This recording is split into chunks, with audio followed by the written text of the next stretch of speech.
பூரா பயிலுங்க அறிவாளியா தெரியறனால நம்ம சுமாரா தெரியும். ஏறி அடி, இறங்கி வேலை பாரு, நடக்கும்னு நம்பு. நான் தான் அந்த மாற்றத்தை செய்ய போறேன்னு தீர்மானிச்சு. Even a dead fish goes with the water. பொழைச்சு கிடக்கிறது ஒன்றும் பெரும் ஈஸி, ஒன்றும் கஷ்டம்லாம் கிடையாது. நம்ம ஊர்ல பொழைச்சு கிடக்கிறது ரொம்ப ஈஸி. நம்ம ஊரே ஒருத்தர் பார்த்துருப்பான், கிராமத்துக்கு 2 கேரக்டர் இருப்பானு. காலையில ஒருத்தர் வீட்டுல சாப்பிடுவான், என்னப்பா சித்தப்பா வந்திருக்கேன் இட்லி செய்யலையா அப்படி கேட்பாரு. நம்ம வீட்டுகளே பார்த்துருக்கலாம். நம்ம ஊர்ல ஒரு கேரக்டர் அப்படி இருப்பான். மத்தியானம் ஆலமரத்துக்கு உட்காந்துருப்பாப்ல, என்னடா சித்தப்பா உட்காந்துருக்கேன் டீ வாங்கி தரான் போறேன் அப்படின்னா அவனுக்கு கொஞ்சம் டீ வாங்கி கொடுத்துருவான்.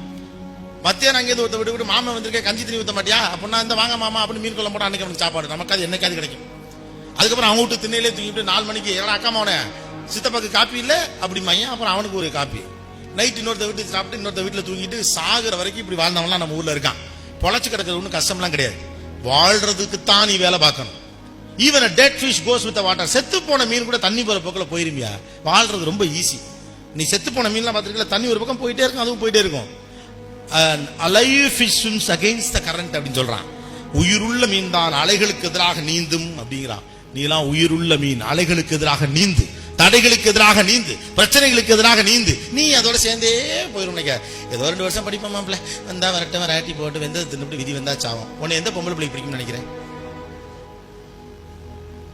கிழட்டு பயிலுக்கு கூட வராத யோசனை 17 வயசுல உனக்கு வரும்னா என்னடா பசங்க நீங்க? What is that? Energy is the same. ஒரு அணுகுண்டை உருவாக்கி ஒரு தேசத்தை அழிக்கிறவனுக்கும் அதே அணுகுண்டையோ அணுசக்தியை உருவாக்குற அப்துல் கலாமுக்கும் ஒரே மூளை தான். மூளை ஒண்ணுதான். ஒருத்தன் அழிக்கணும்னு நினைக்கிறான், அப்துல் கலாம் உருவாக்கணும்னு நினைக்கிறான். அதனாலதான் நீ அவனை கொண்டாரு. அறிவு ஒண்ணுதான். The knowledge is same for both. நம்பிக்கைங்கிறது ஒண்ணுதான். You have the capability. இருக்கா இல்லையா? வெளியில கை தூக்க வேணாம். நான் கேட்கிற கேள்விக்கு மட்டும் உள்ளுக்குள்ள மனசார பதிச்சுள்ள முகத்துல கண்டுபிடிச்சு சார், எனக்கு அந்த பிள்ளைய பிடிச்சு போச்சுன்னா என்ன பார்த்தாலும் சரி சார் கட்டி போடுவேன் அப்படிங்கிறவெல்லாம் கை தூக்க முடியாது. முகம் முழுக்க புன்னகையா இருக்கு. நம்புறல முடியும்னு, அதுல மட்டும் முடியுது, இது மட்டும் எப்படி முடியாது? அவ்வளவுதான். டோனை மாத்திக்கங்க சார். நான் நினைச்சேன்னா ஃபர்ஸ்ட் கிளாஸ்ல பாஸ் பண்ணுவேன் சார். 2 ஒண்ணுதான்டா. அதுவும் ஒண்ணுதான், இதுவும் ஒண்ணுதான். இன்னும் சொல்ல போனா அதை விட இது ஈஸி.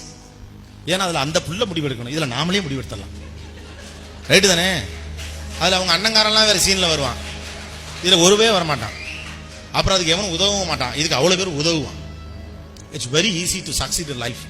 வாழ்க்கையில தோக்குறத விட ஜெயிக்கிறது தான் ஈஸி. நம்ம கஷ்டப்பட்டு தோக்குறோம், மெனக்கெட்டு தோக்க பாக்குறோம். எனக்கு அது இல்ல இது இல்ல, தோக்குறதுக்கு என்னென்ன வழி இருக்குன்னா தேடுறோம். விளங்காம போறதுக்கு லிஸ்ட் கையில அவ்வளோ பேர் வச்சிருப்போம். பயம், இது நடக்காது, என்னால முடியாதுன்னு பயம். ஜான் ஒரு கதை உண்டு, வெளிநாட்டுல இந்த கதை நடந்ததா சொல்லுவாங்க. ஒரு பஸ் கண்டக்டர், ஒரு ஆள் நம்ம மாதிரி ஒரு கேரக்டர். அவனுக்கு கிட்ட போய் அணுகிறதுக்கு பயம். நிறைய பேர் புக்கை திறக்காமலே இருப்பாங்க. நானும் அப்படிதான். பிசிக்ஸ் புக்கை திறக்காமலே 12ஆம் கிளாஸ்ல கடைசி 3 நாள் திறந்தவங்கலாம் தெரியும். திறந்த உடனே படப்படன்றோம், பிபி எல்லாம் எகிரி உடம்பு செல்லாம் போயிடும்.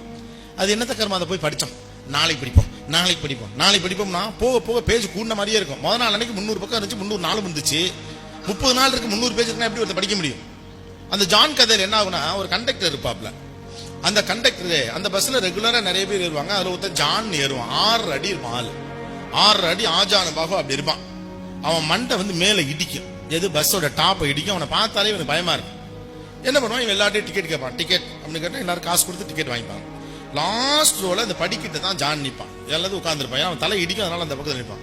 அவன்கிட்ட போயிட்டு இவனுக்கு கொஞ்சம் பயம். ஏன்னா இவனுக்காவே ஒரு பயம். அவனை பார்த்த உடனே நம்ம சப்ஜெக்டை பார்த்து நம்மளாவே ஒரு பயம் வச்சுக்கிறோம்ல, அது மாதிரி இவனுக்காவே ஒரு பயம். ஆள் ஆஜான பாகம் இருப்பான்.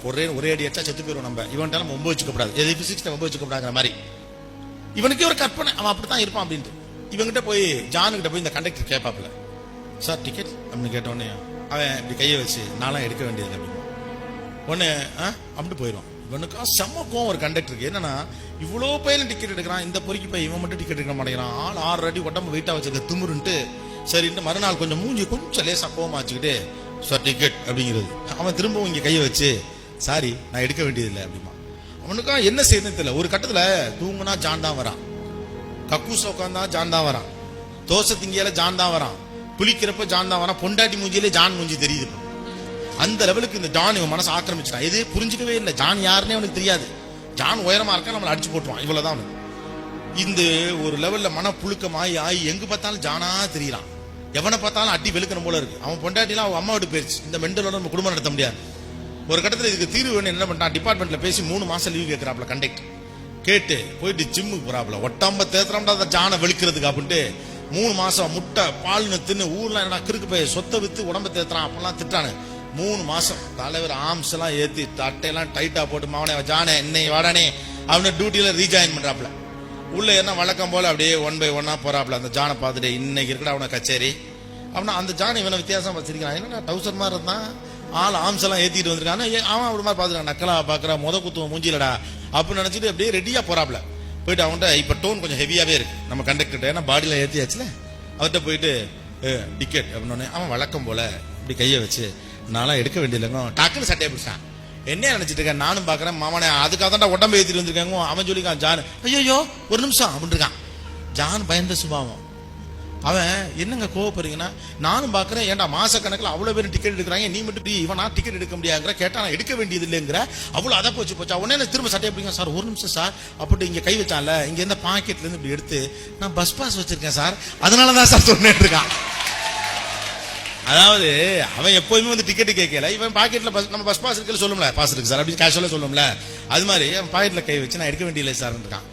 இவன் நினைச்சிருக்கான் பஸ் பாஸ் இருக்கு எடுக்க வேண்டியதில்லை நம்ம சொல்றோம், அவர் புரிஞ்சுக்கிட்டான்னு. இவனுக்கு தான் அவனை பார்த்தோன்னே பயமாச்சா. இப்ப போச்சா, பொண்டாட்டி போச்சு, தோசை போச்சு, 3 மாசம் சம்பளம் போச்சு, ஊருக்குள்ள இந்த மரியாதை போச்சு, கிறுக்கு பையனு பேராயி போச்சு. முத நாளே கேட்டுக்கலாமா இல்லையா, ஏன் எடுக்க மாட்டேன் அப்படின்னு கேட்டிருந்தா பஸ் பாஸ் இருக்குன்னு சொல்லிருப்பான். சோழி முடிஞ்சு பொண்டாட்டியாவது மிச்சம், தோசை மிச்சம்.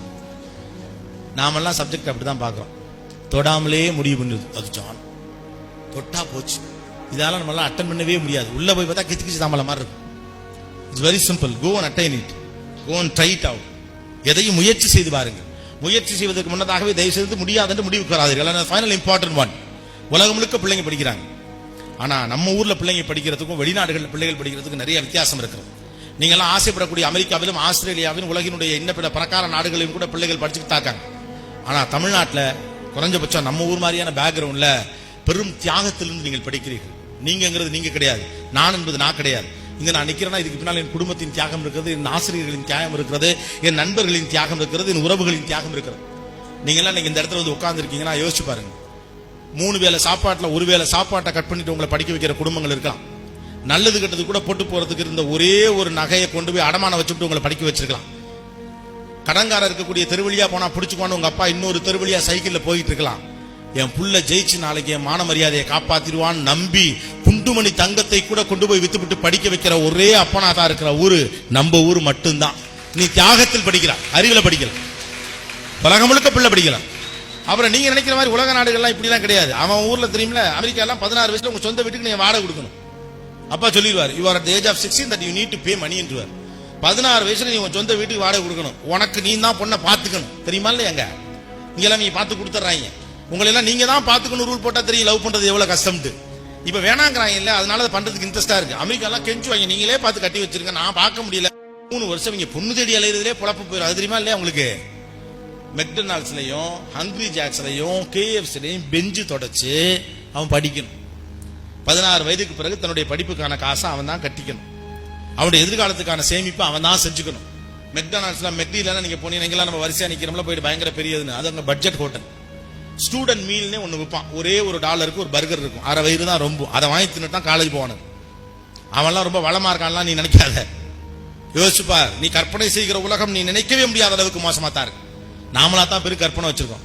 நம்ம பயில எல்லாம் நல்லவையா, அரசாங்கமும் சரி, மக்க மனுஷரும் சரி, தாய பிள்ளையும் சரி, படிக்கிற பிள்ளை பசியோட கிடக்க கூடாதுன்னு மத்தியானம் சோறு போட்ட ஊரு நம்ம ஊரு. அவ்வளவு நல்லவையும் இருக்கிறது எல்லாத்தையும் பிள்ளைக்கு கட்டி கொடுத்துட்டு ஈரத்துணிய மடியில போட்டுக்கிட்டு மத்தியானம் தூங்கி எந்திரிக்கிற அப்ப இருக்கிற நாடு இந்த நாடு. உன் படிப்பு என்பது வெறும் அறிவென்று இந்த சமூகத்திற்கு நீ திரும்ப செலுத்த வேண்டிய நன்றி கடன். நீ படிச்சு நீ ஜெயிக்கிறங்கிறப்ப நீ ஜெயிக்கல, ஒரு சமூகம் ஜெயிக்குது.